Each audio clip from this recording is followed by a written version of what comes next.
Okay, hi guys, welcome to my YouTube channel. My name is Rain Gammon.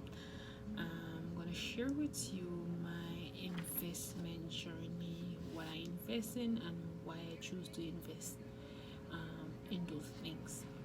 Alright, so let's back up a bit. Alright, so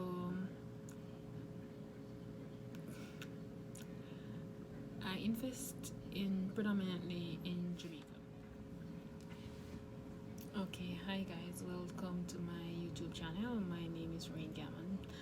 I'm gonna share with you my investment journey, what I invest in, and why I choose to invest in those things.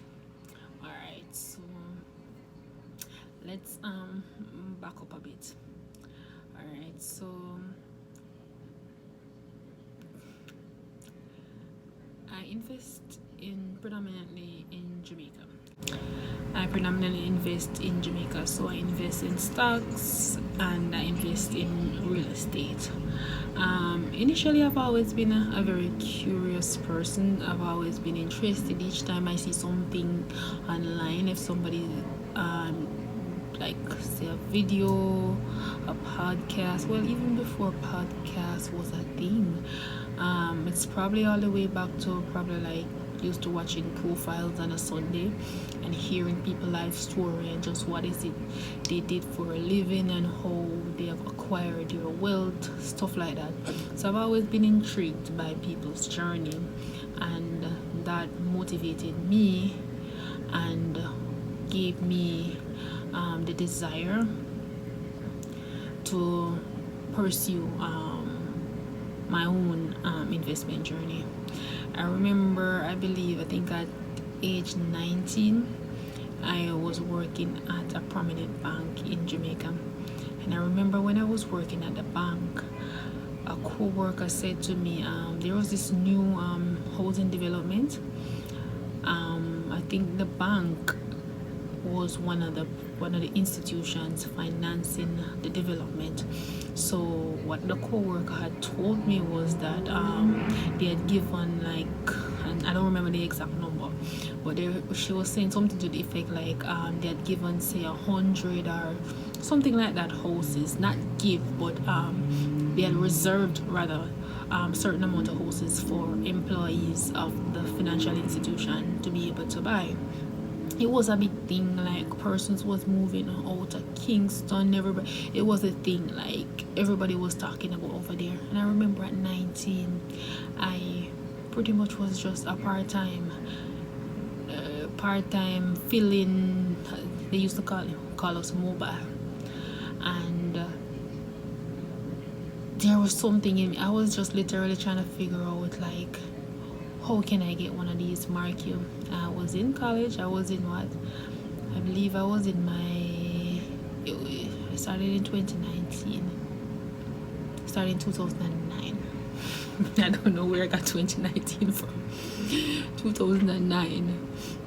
Yes, so I started college in 2009. So it was actually 2010 because it would have been around February, March, somewhere there. So yes, I would have been in my first year, but you start school in September, so yes, February, March, you'd have still been in your first year, but it would have been 2010. And I was always in awe, like I just knew because the development was in the community or in the area that I grew up. So I've always wanted one of those.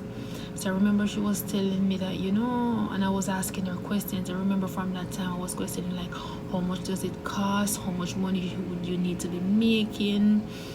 Just everything. And she was just telling me I was nowhere near. I was nowhere near making close to even what I needed to. Plus I wasn't even working that long, so I couldn't get NHD. I wasn't full-time at the bank. So, but even though I was not in a position to buy at the time, I still never brushed it off. I tried to get as much information, so I was able to prepare myself. So I'm telling you, this is from 2010. Now we are in 2021. At that time I was 19. So I've always that's when the development just started. I think they have four different phases.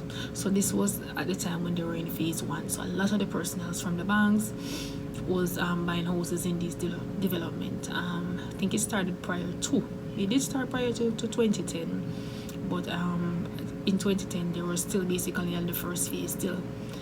Fast forward to probably 2012, I had a friend, I think by 2012 they were already on the second phase.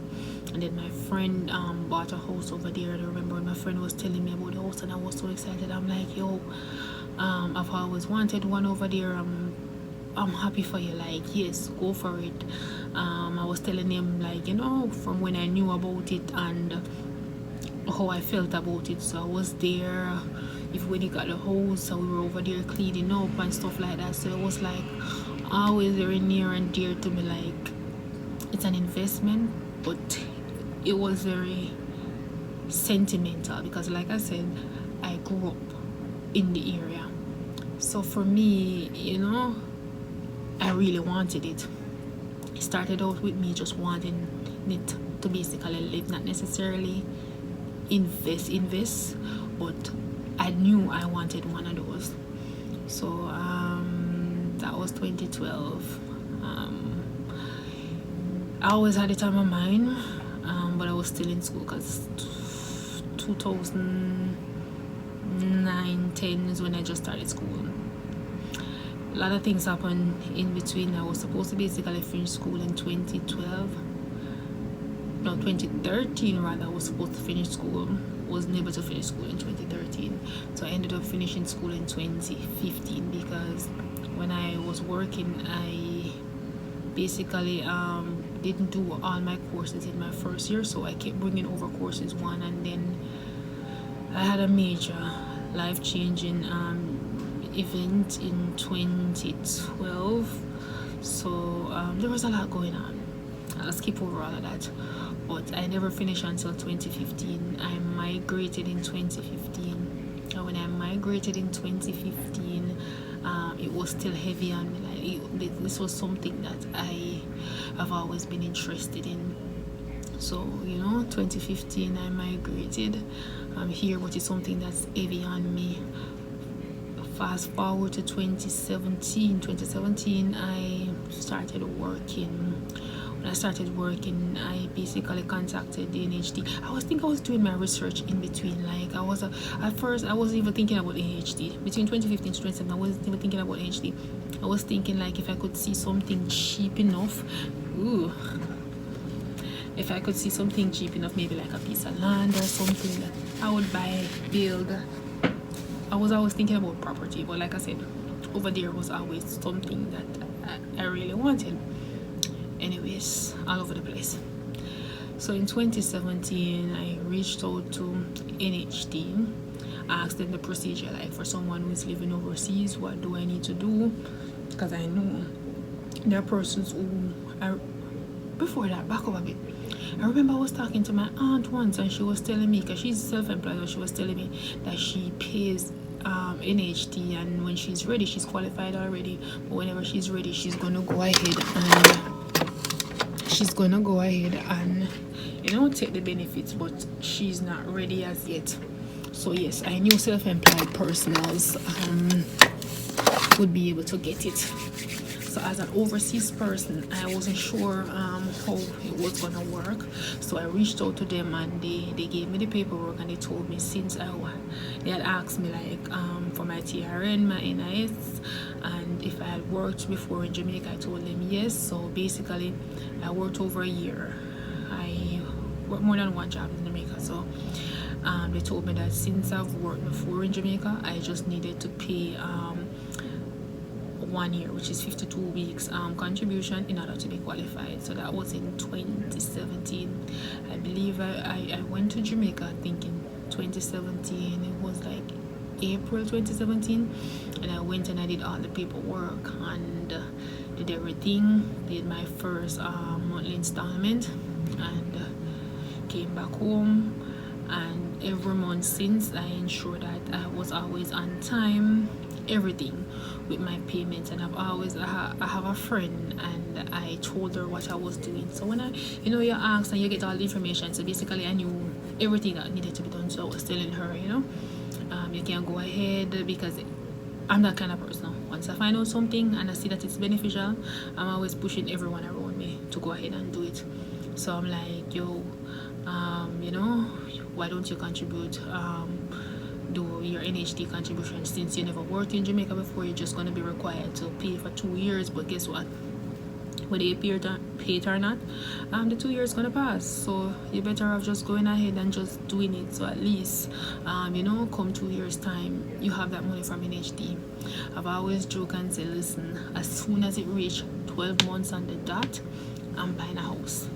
I've always said that. Like, anybody know me, no, that is my favorite. Like, listen, I'm paying NHD, and as soon as it reaches 12 months, as a matter of fact, once it's approaching the 12 month, I'll be looking, because as soon as it reaches 12 months, I'm using my benefits. So said, so done. So I think 12 months would have been I started in April, so it would have come March 2020. I think I went back to Jamaica again. I started paying in 2017, so come February 2018 would have been the 1 year. I don't know where I get 2020 from. So I went back to Jamaica April 2018, and I went there, and I went there to make my checks. Like, all right, I know I've done my 12 payments. What's next? Like, they sent me to the compliance department. I did the compliance. They checked to ensure that everything was up. They gave me a letter of compliance, and then they sent me to a different department to go get a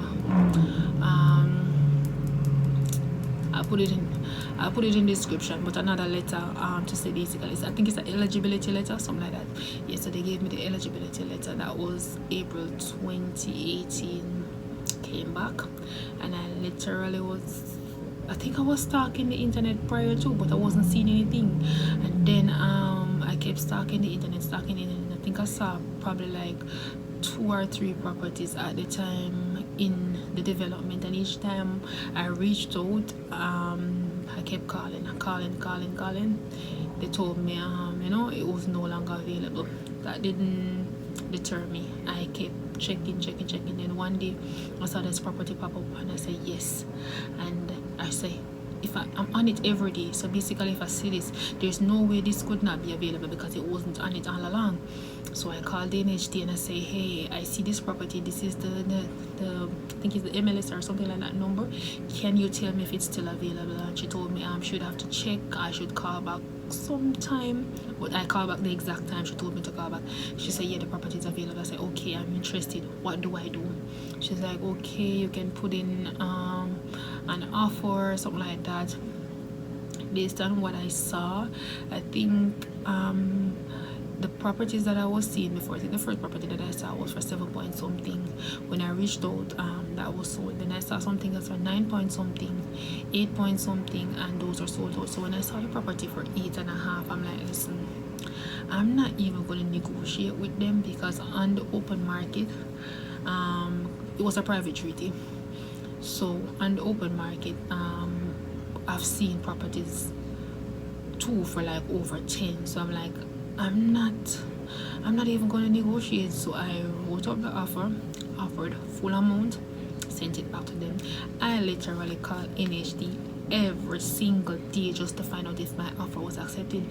The lady knew me by heart, because I called every day. She's like, we just gotta see its procedure. We gotta make sure that. I'm like, what do you mean you gotta see?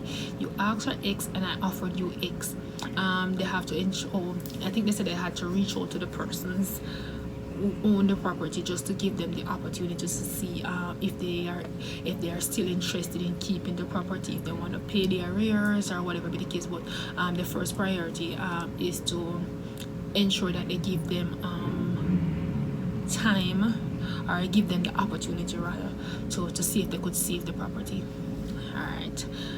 I'm not praying for anybody to lose their property, but if it is going to be sold, I wanted to ensure that I was the person that was going to buy it. So I kept calling and I kept calling and I kept calling, and I'm like, they're like, oh, we're gonna have to go into a meeting.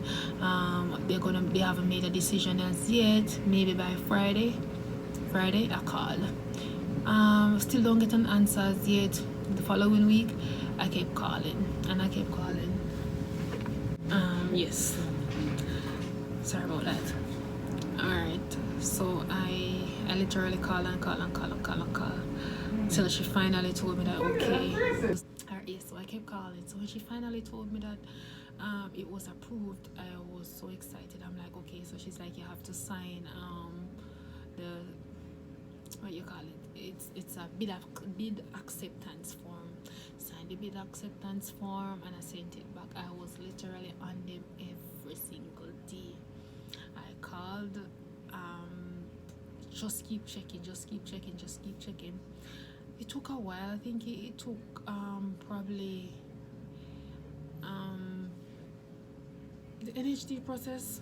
I'm gonna do another video talking about the process itself, like what had to be done, because I was overseas, so I had to use power of attorney. So I had to have someone. I had to do a power of attorney and have someone do it. So mine was a little bit different than the average person living in Jamaica.